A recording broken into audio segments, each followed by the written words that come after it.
నమ్మశక్యం కాని ఓ ఘటన సైన్స్కు కూడా అంతుచిక్కని ఫిర్యాదు. సినిమా కథలా అనిపిస్తుంది, కానీ సినిమా కథ కాదు. తన భార్యపై ఆ భర్త చేసిన ఫిర్యాదు అధికారులనే కాదు, దేశాన్ని మొత్తాన్ని ఇప్పుడు ఆశ్చర్యానికి గురిచేస్తుంది. ఎందుకంటే ఆ భర్త చేసిన కంప్లైంట్ అలాంటిది. అది ఏంటంటే అతడి భార్య అర్ధరాత్రి అయితే పాముగా మారిపోతుందట. అవును, మీరు వింది నిజమే. పూర్తి కథ ఏంటో వింటే వింతగా అనిపించడం కాదు, చాలా ఆశ్చర్యం కలుగుతుంది. కంప్లైంట్ చేసినటువంటి వ్యక్తి పేరు మెరాజ్. ఉత్తరప్రదేశ్లోని మహమూదాబాద్ తహసీల్లోని లోదాసా గ్రామానికి చెందినటువంటి వ్యక్తి. అక్టోబర్ 4న సీతాపూర్ జిల్లా కలెక్టర్ కార్యాలయంలో నిర్వహించేటువంటి సమాధాన్ దివాస కార్యక్రమానికి వచ్చిన తన భార్య పైన ఊహకందని ఒక ఫిర్యాదు చేశాడు ఆయన.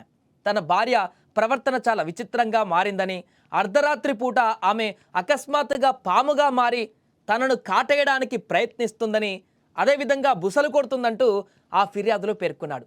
బుసలు కొడుతూ భయభ్రాంతులకు గురి చేస్తుందని, నిద్రలేక తాను పగలు పనులు కూడా చేసుకోలేకపోతున్నానని మేరేజ్ వాపోయాడు ఆ ఫిర్యాదులో. ఎలాగైనా తనను రక్షించాలని కూడా కోరాడు. సాధారణంగా కుటుంబ సమస్యలు కానీ, ఆస్తి వివాదాలు కానీ, గృహహింస ఫిర్యాదులు వచ్చేటువంటి అధికారులకు పాముగా మారుతున్నటువంటి భార్య గురించిన ఈ కంప్లైంట్ విని చాలా షాకు గురయ్యారు. కాసేపు ఎవరికి కూడా మాటలు రాలేదు అక్కడ. అతను కామెడీ చేస్తున్నాడా, లేకుంటే మతిస్థిమితం లేదా, ఇంకేదైనా అనుకున్నారు.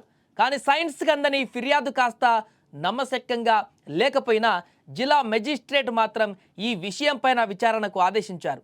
అసలు మెరాజ్ మానసిక పరిస్థితి ఎలా ఉంది, అతడి మానసిక స్థితి ఏంటి, ఈ ఫిర్యాదు వెనుక ఏమైనా కుటుంబ కలహాలు లేదా ఇతర ఏమైనా కారణాలు ఉన్నాయా అనే కోణంలో కూడా విచారణ జరుపుతున్నారు. ఏదేమైనా కూడా ఈ వింత కేసు ఇప్పుడు దేశవ్యాప్తంగా చర్చనీయాంశంగా మారింది.